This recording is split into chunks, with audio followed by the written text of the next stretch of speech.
Good morning, everybody. Thanks for being here. I'm Dr. Allison Arwady, Commissioner at the Chicago Department of Public Health, and we'll be providing our weekly COVID-19 data update.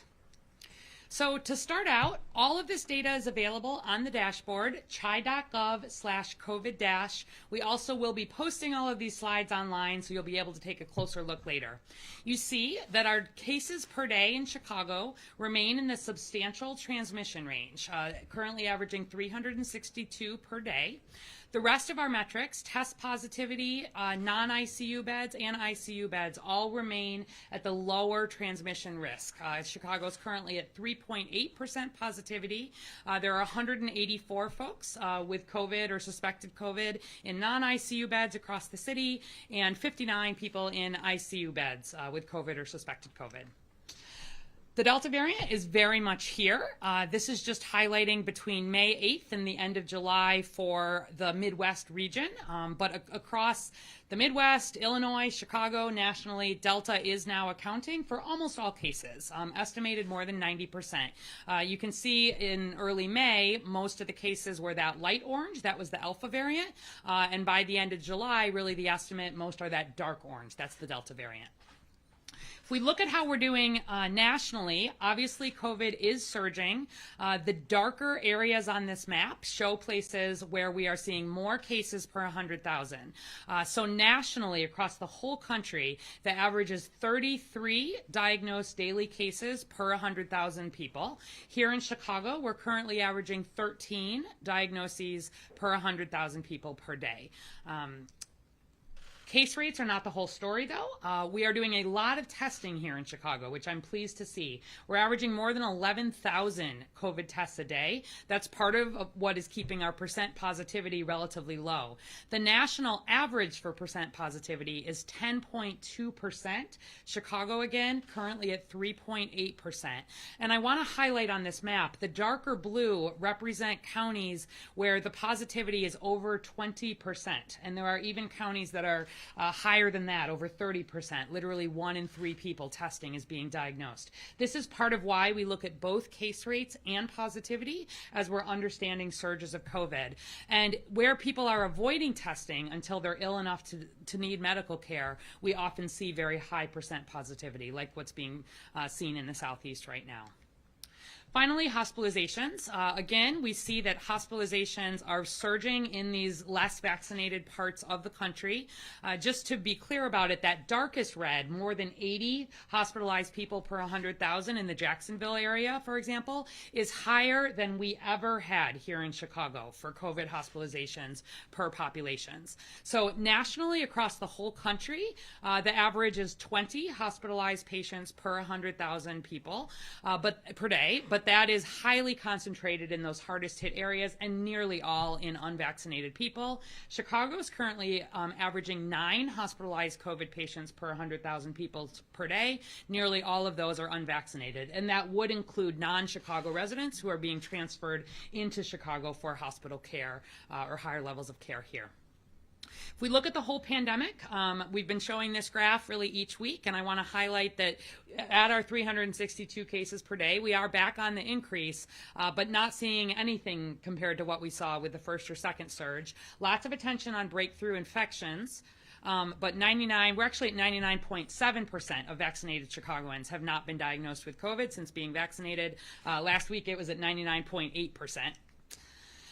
Similarly, where we look at hospitalizations for Chicago residents in the full pandemic, 99.99% still of vaccinated Chicagoans have not been hospitalized, and where we look at deaths, 99.999% of vaccinated Chicagoans have not died of COVID.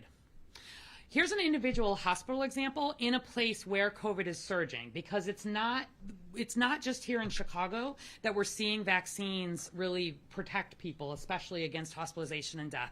This is just one hospital from Houston, Texas, an area that's being hit very hard.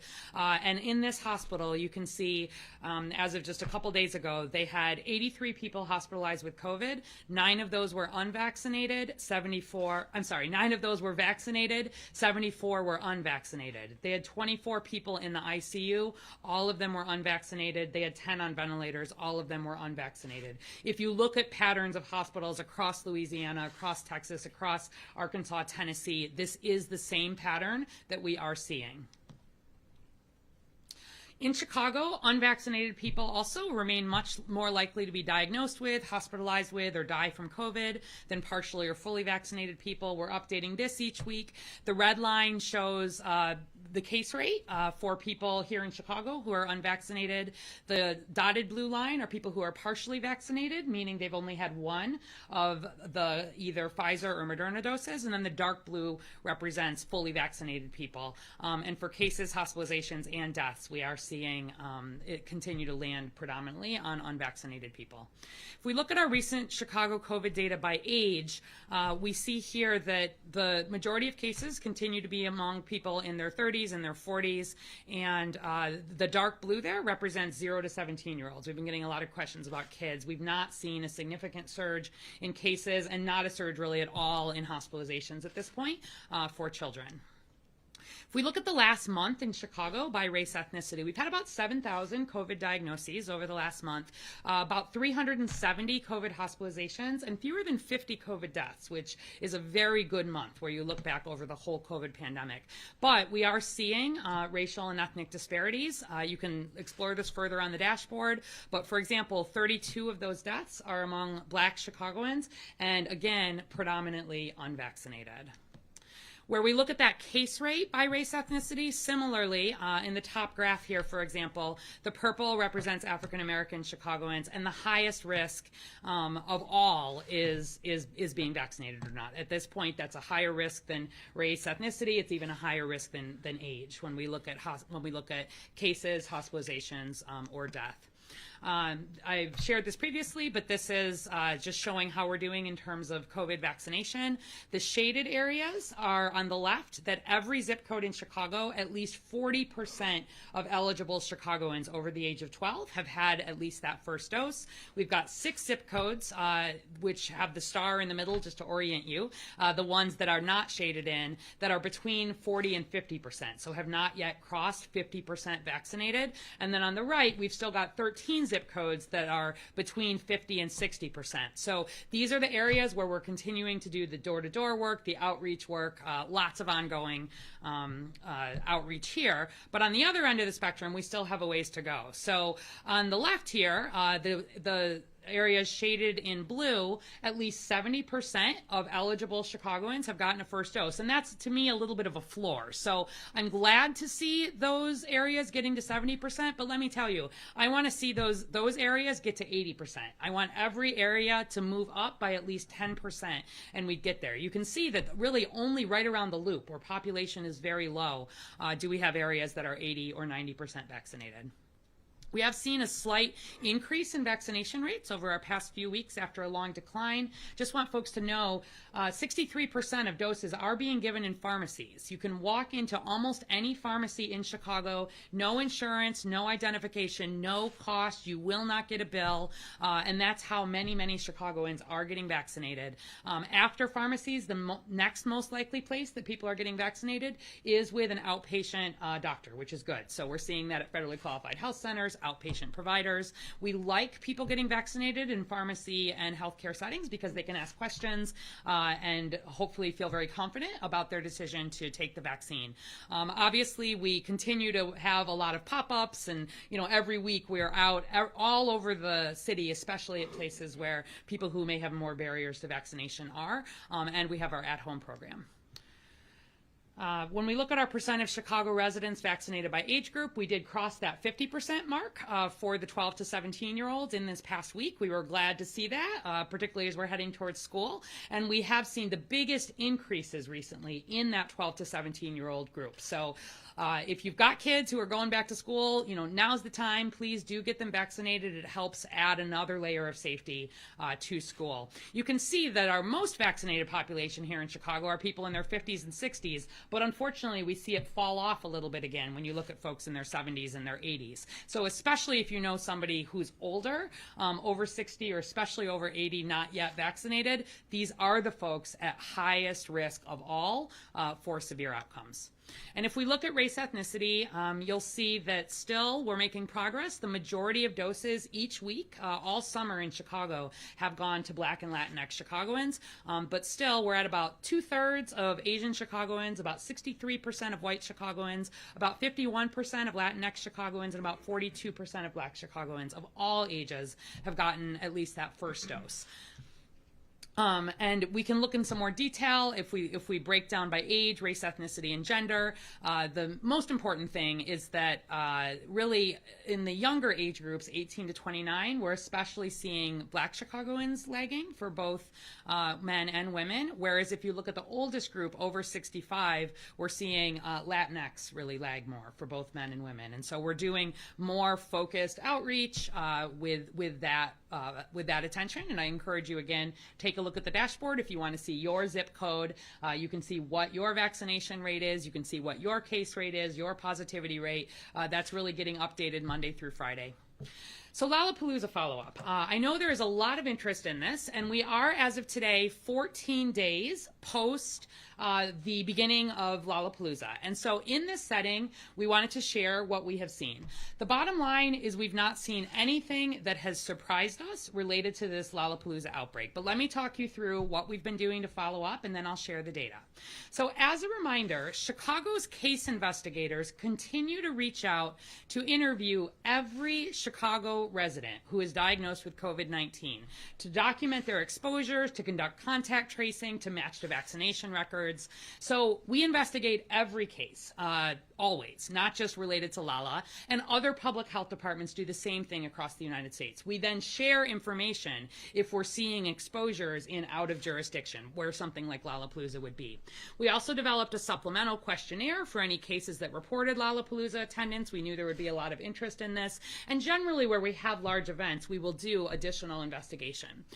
We put out a nationwide request for case reports from any other health department. We use standard, secure public health communications channels for that, and supplemental interviews of anybody who reported any attendance at Lollapalooza are ongoing. We also work to follow emergency department data at Chicago's hospitals because we like emergency data. You can follow people who present with symptoms that could be COVID, even if they don't have a diagnosis, and it's a way to see, are we seeing any changes in what we call syndromic surveillance. We didn't see any changes in COVID-like illness patterns, and we also specifically every year for Lollapalooza, we actually have a tag if people come to the emergency department associated with this event, because every year we see people come to the emergency department for substance use issues or, heat problems or dehydration. And this year we expanded that for 2 weeks post Lollapalooza so that we could follow up any potential COVID. Did not see increases or additional cases coming in through the emergency department. We also followed Chicago's overall epidemiologic data. So, for example, I showed some of that age group and some of what we've been seeing in terms of Chicago breakdown. Have not seen anything different at the city level in terms of patterns that would suggest an impact from Lala.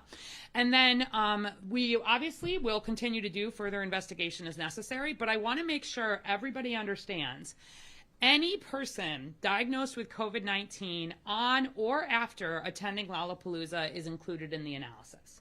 So these cases may or may not have resulted from transmission at Lala itself. We've been very broad here. Anybody who is potentially associated, we want to investigate. So we're not saying that every one of these folks was infected at Lala. In fact, we expect they were not, but we take a very broad view because we want to understand the whole picture. So now 14 days post, as I said, we've had no unexpected findings at this point. There's no evidence at this point of a super spreader event, and there's no evidence of substantial impact to Chicago's COVID epidemiology. We estimate approximately 385,000 people attended Lala. Approximately 90% plus were vaccinated based on measures that were taken at the site. We used 88% vaccinated as a conservative estimate for our calculations.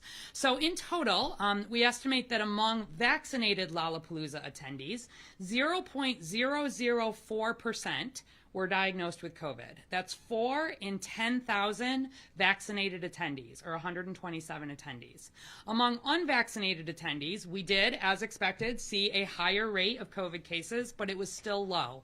Among unvaccinated Lollapalooza attendees, we estimate 0.0016%, or 16 in 10,000 attendees, 76 unvaccinated attendees reporting tested positive. And as of yesterday, we had no hospitalizations or deaths reported. We do continue to follow up. I had told my team before Lollapalooza that we were expecting to see in the vicinity of 200 cases, just based on what we knew about our case rates and the fact that people tend to assume that their COVID exposure is at a large event like Lollapalooza, even if they've had a lot of other exposures. And we have, in fact, seen this total of 203 cases identified with attendance at Lolla and symptom onset on or after attendance. 58 Chicago residents, 138 non-Chicago Illinois residents, and 7 out-of-state residents. And just to highlight again, this is also reflective of risk in likely where folks are also coming from and going to, if you're seeing different rates among Chicago and non-Chicago attendees. So nothing unexpected in terms of these numbers. The majority of our positive attendees were non-Chicago residents, 71% of them. The majority were under 30 years old, 79% of them. The majority were white, non-Latinx, 62% of them. And the majority had symptoms, 82% of them, although we did have some folks who were not symptomatic but were tested, and they are also included. Where we look at our Chicago cases, 58 of them at this point, really important to note, not just for Lolla, but for everybody in Chicago. 13 of those cases, 22%, did report attending Lolla on or after the day their symptoms began. This is a really important reminder. We need everybody in Chicago not to ignore symptoms, assume it's a summer cold, regardless of your vaccination status, because we know vaccines are not 100% protective. So we've been asking people to stay home and test, but unfortunately in this case, these are largely folks who were vaccinated and therefore assume they didn't have COVID, but we did have some folks attending with events, which is why we work to try to pair, if you think about other settings, symptom screening with vaccination. We also had 17% that specified other high-risk potential exposure locations during the time, including bars and out-of-state travel. We continue to do interviews for non-Chicago residents. Again, nothing unexpected here. No sign of a, quote, super spreader event, but clearly with hundreds of thousands of people attending Lollapalooza, we would expect to see some cases. This is the graph, just to give you a sense of when people who attended Lolla were reporting having onset of symptoms, or if they didn't have symptoms, a positive test. July 29th through August 1st was the time of Lollapalooza. Blue represents Chicago residents, red represents non-Chicago residents. And so, not surprisingly, folks were attending Lollapalooza. We've not seen a lot of continued cases or late appearing cases coming after Lollapalooza, but we're continuing to do follow-up. Again, nothing really unexpected or out of the ordinary that we're seeing here. There was a survey of attendees that was also done, looking at, for example, were people getting vaccinated in part to attend Lolla? We saw younger attendees were more likely to say that attending Lollapalooza was an incentive for them to be vaccinated, which goes along with what we've seen with our Protect Chicago music series. We know attending events like this can be a good incentive for vaccination. We also asked, did the requirement that attendees show proof of vaccination or a negative test make you feel safer at Lollapalooza? 76% said yes, 11% said no, 13% said it didn't matter. And we've been really pleased to see other large music festivals around the country following our lead here. Just yesterday, you may have seen, for example, Summerfest up in Milwaukee, Bonnaroo down in Tennessee. Both announced that they were going to require proof of vaccination or recent negative COVID test. Pitchfork, that's going to be here in Chicago, announcing the same. And I'll tell you, at the time that we were hosting Lolla, these events were not planning to have any checking of vaccination or COVID testing, and that was not something we were comfortable doing here in Chicago. Felt strongly that if we're pulling folks together, this needed to be part of the event. Obviously, also an outdoor event, an event that largely attracts younger people. So I think having some additional data, knowing that it is driving vaccination rates for younger people, and that generally it does make people feel, at least some people, more likely to attend, I think is helping to drive what I think is a best practice in this space. So just as we look ahead, COVID risk cannot be eliminated. We want to stay open as a city. But staying open also means being careful. It means first and foremost getting vaccinated. It means getting tested if you have any COVID symptoms. And for now, wearing a mask in indoor public places. So please, now's the time to get vaccinated if you haven't had the chance yet. Vaccinating all age-eligible Chicago residents is absolutely the most important strategy to keep people out of the hospital, to save lives, and to get Chicago post-COVID. We are continuing our Protect Chicago music series, offering free tickets to concerts exclusively for vaccinated Chicagoans. We also are continuing with large events at this point. Lollapalooza is not the only event that we have looked at, and we have consistently seen with outdoor events not signs of significant spread. We've also seen relatively high vaccination rates at this event, at events. And again, if folks are going to large events, please get vaccinated. It helps reduce the risk for everybody. To give you a sense, for example, last weekend at Market Days, we had our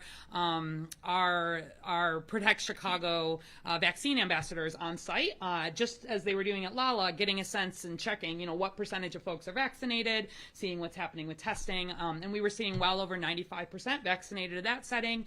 And then there have been some of these events that have been providing some testing. There's interim results, small number, but we've been seeing really a minority of people, less than 2%, attending these events who test positive for SARS-CoV-2 or for COVID. So we continue to absolutely recommend that all festival and large event organizers require all attendees to be fully vaccinated against COVID or have a negative COVID test. We also are continuing to obviously recommend wearing the mask indoors right now, regardless of vaccination status. Not forever, but while we get through this Delta surge. And if we do see numbers, if we do see one of those risk factors move into the higher risk category, we may move to do some more enforcement around that, but that's not right now. That may be something that we're seeing, potentially in the next week or two. And we continue to recommend that large events be held outdoors, particularly while any of our local epidemiologic measures are insubstantial or high risk. And that is something that's been studied, even with the Delta variant, though we see the risk of transmission go up a lot. Already we knew that the risk of being outside was so much lower than the risk of being inside, that it's one of the safest things for these kinds of events. So here's just a quick picture of our vaccine ambassadors promoting vaccine pride at Market Days. If you see them out and about, please sign up for a vaccine, or where we're providing vaccines on site, take advantage of it. It still is surprising to me. Almost every day I'm interacting with someone who isn't vaccinated, and I have a conversation with them, and a lot of times they actually agreed to get vaccinated. So keep talking about vaccine. If you are vaccinated, looking ahead for our Protect Chicago music series, the next one coming up is the Chosen Few DJs. That will be August 28th, Kennedy King College, 12 to 7 p.m. And then we've got Subelo as part of the Pilsen Fest, September 4th at Harrison Park. You can sign up for these events at chicago.gov/PCMS for Protect Chicago Music Series. Again, open only to fully vaccinated Chicagoans. So for Chosen Few DJs, the 14th would be your last day that you could get that J&J dose, for example, to be vaccinated. And just as a last reminder, we continue to have really good impact. I'm very pleased with our Protect Chicago at Home numbers. 54% of the folks signing up for Protect Chicago at Home vaccines are Black, and about a third are over 65. So we continue to really move resources into that program. So walk into a pharmacy, walk into a doctor's office, have a conversation if you have questions. Call 312-746-4835. We will answer your questions. We will figure out whatever barrier to vaccination you have, and we will bring vaccine free of charge to your house for up to 10 people with either Pfizer or Johnson & Johnson. Again, free of charge, no identification required, no insurance required. Please take the opportunity now to get vaccinated. And with that, I'm happy to take questions. I have the mic here. We're encouraging people to get vaccinated. There are some people who would like to see a booster vaccination.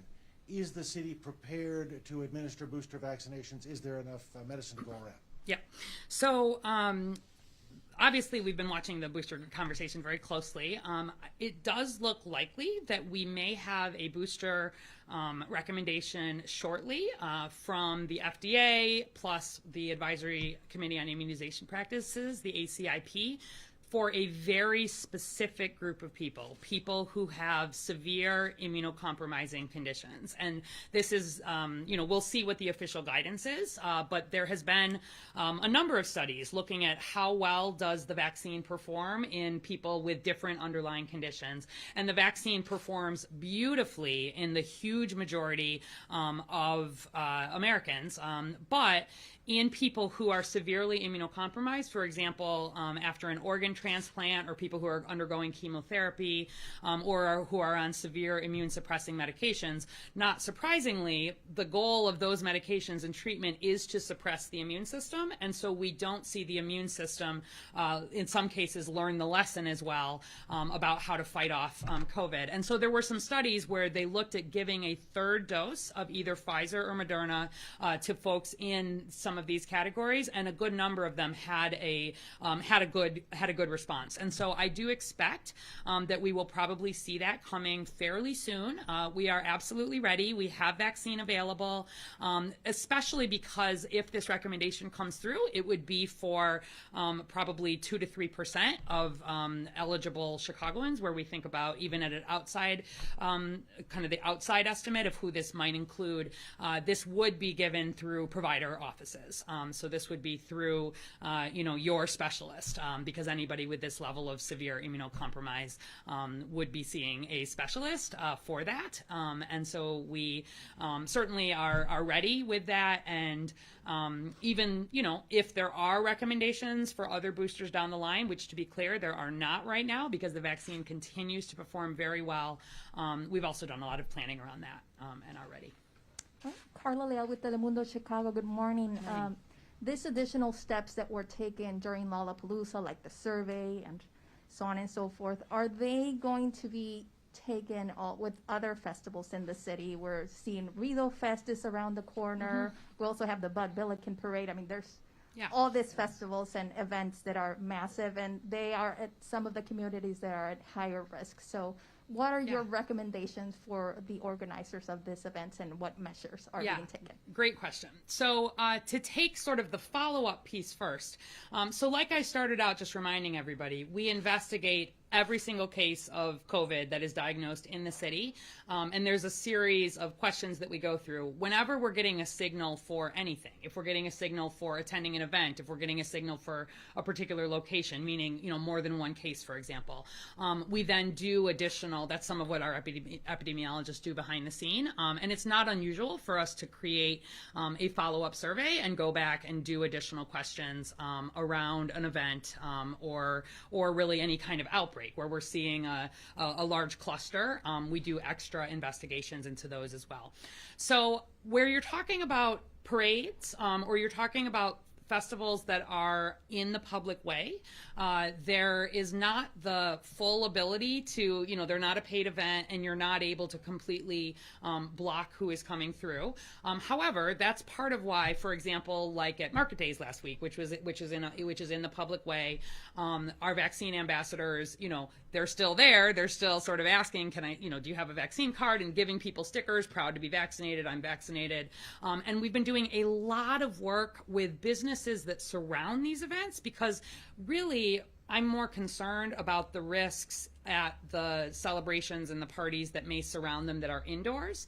And so trying to, encourage bars or others to look for proof of vaccination or recent tests when they're coming in.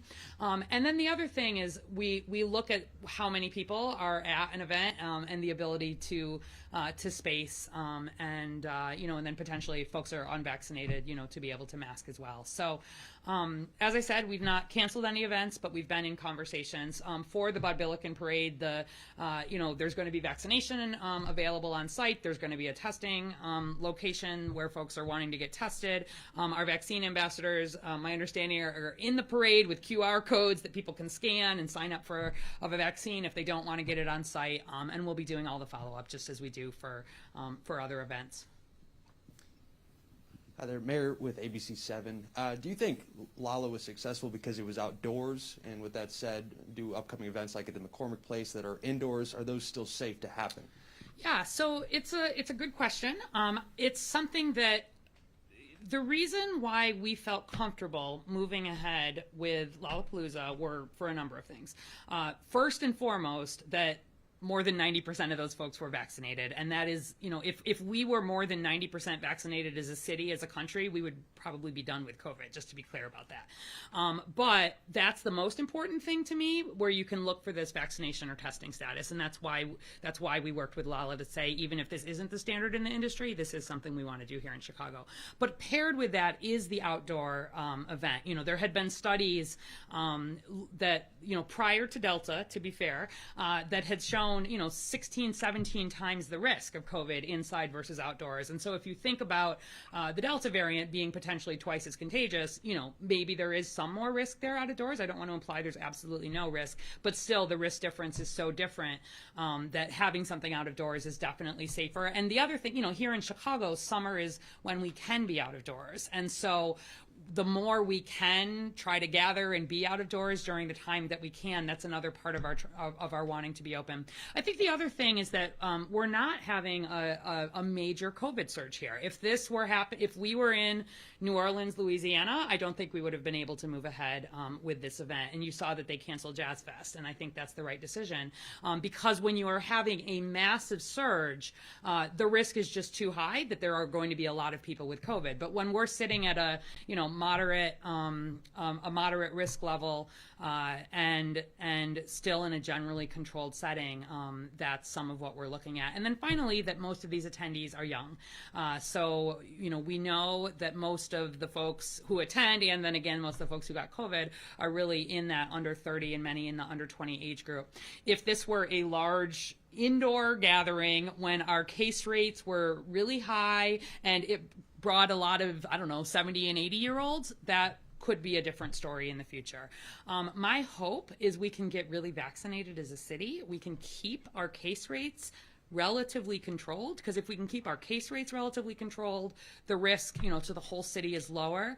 I can't completely predict, of course, what the future will hold. I'm confident with the Delta variant, based on what we're seeing internationally and across the country. We're going to see this increase that we're on right now. Doesn't surprise me at all, but you saw that we're not seeing the major increases in the hospitalizations and the deaths. Those are going to go up too, but nothing. I don't anticipate seeing anything like what we saw prior to a vaccine being available, and where we're not overwhelming our healthcare system, and where we remain in reasonably good control, and there's a vaccine that's widely available. Our goal is to really try to stay open, and part of that mask recommendation for indoors right now is to get us through that surge. So we'll see what the future holds. I'm a little worried about the fall and the winter, where we would expect to see a surge anyway, because we know respiratory viruses, flu, other respiratories, tend to surge in the fall and winter. I think with Delta, this just came a little earlier than we had expected. For now, any indoor events are still safe to go? Yes, for now we are not recommending closing or not holding any events in Chicago at this point, indoor or outdoor. As always, we continue to obviously do the work, do the investigations, but that's where we are. That's where we are, and I think you're likely to see more of the requiring the proof of vaccination or negative test, which obviously we've been encouraging gatherings to do or festivals to do, but then also we've started to see a lot of businesses in Chicago also make that recommendation. We're in full support of that, because it is the thing that helps make settings as safe as they can be, especially during a surge. Dr. Ari Stefano Esposito with the Sun-Times. Any thoughts on this Mayo Clinic study that shows that the Pfizer vaccine is only 42% effective versus the Moderna one? Yeah, so I was on a national call the other day, and we were all looking at sort of all of this different data that's emerging, and obviously the conversation about should a booster be needed, when could that be, and to which population. So I think we've seen a wide range of studies. We've seen some that have shown everything has shown very good protection against severe outcomes, against hospitalizations and deaths. But we have seen some more of these breakthrough infections. And there's a question, nationally, there's a question of really the reason we had to do such aggressive measures as a society really around COVID was because of how severe it is in a lot of ways, right? Like way worse than influenza in terms of hospitalizations, deaths, et cetera. And while people remain unvaccinated, or if we get a variant that emerges that the vaccine is not protective against, all bets are off. I think, the decision to move ahead with, or to likely move ahead with that booster for the immunocompromised, I do think is the right decision based on what I've seen. And we may see additional recommendations coming down the line. But I don't want folks to take that as I should go and get a booster shot right now, because the studies are very much ongoing, and we'll have some additional data that will be, there's the Mayo study, but there's the NIH study. There's a lot of things that are coming out, and no recommendation at this point, but yeah, it's some of what we're looking at. We get a question in the back. Good morning, Dr. Good morning. Araceli Gomez-Aldana from WBEZ. Looking at other summer activities like summer camps for children, block parties, other things like that, does the data show any type of surge or uptick in cases there? So, from the very, very beginning of the COVID pandemic, CDPH decided of all the things to focus on, we wanted to focus on youth settings. We've had a focused youth team from almost day one here, just knowing that questions around kids, even before a vaccine was available, were probably going to be some of the hardest questions that we had to deal with. And so even last summer, we were investigating, and we made reportable, even individual cases in daycare settings and camps and all the settings where kids were last summer. And then, we've continued with that this summer.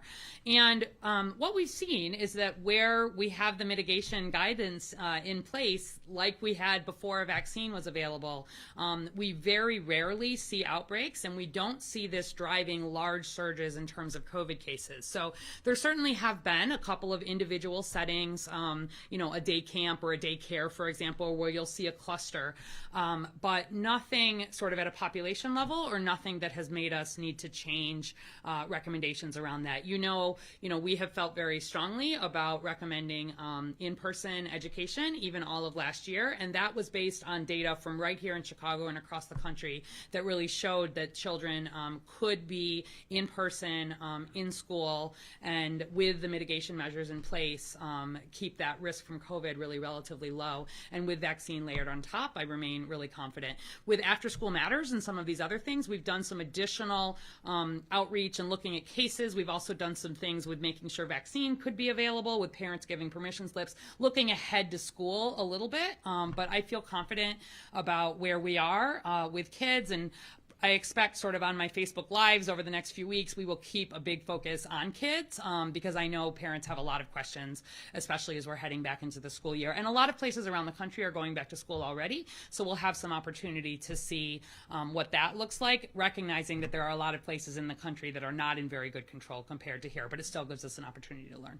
Thank you. And then also recommendations for residents who are maybe going to a clinic and getting or potentially getting charged for tests or vaccines. I've seen that now that we're kind of, over the hump a little bit. What are your recommendations there? So you are not allowed to get a bill for a vaccine. And there is a fund that was set up at the federal level for anybody who is uninsured, et cetera, where a provider can request that. The only setting in which someone could see a bill related to vaccine is if they got that vaccine as part of another visit. So if they were seeing their primary care provider and they were getting a physical and they were getting their hypertension managed, et cetera, and they happened to get a vaccine, you would see the same insurance billing that you would for any other setting. But nobody should be getting billed for COVID vaccines. And we've actually done follow-up. If there is anyone who is getting a bill for COVID vaccines that isn't appropriate, please let CDPH know, because we have worked to educate hard and follow up and ensure that, especially early on where there was some confusion about this, ensure that places had paid Chicagoans back even. So please, if there's anyone out there getting a bill for vaccine, especially if you got it outside of a setting in which you were also getting other medical conditions treated, do let us know. Testing, however, it is legal to get a bill for testing, to be clear about that.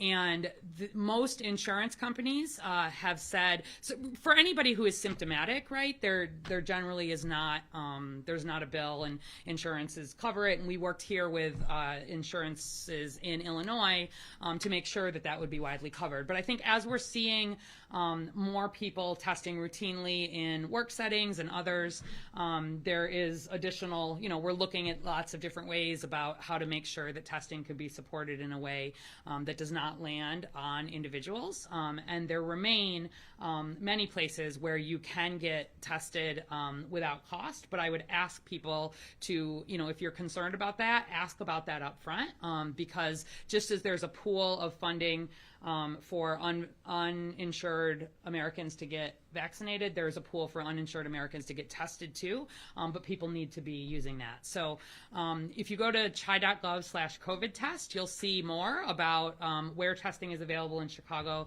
more information related to costs. And I do want to remind people that you can get these over-the-counter COVID tests, antigen tests. Binax now is one of the companies, but there's others. You can get them at CVS, Walgreens, Walmart, Target, etc. You can order them through DoorDash even. It's 2 tests. It's about $24 for 2 tests, and they're rapid tests. You get the result in about 15 minutes, and you can do it yourself. So I keep some of these at home in case I am feeling the least bit under the weather. I'll just test myself, and that can be a relatively low cost for people to have access to vaccine, even separate and outside the medical system.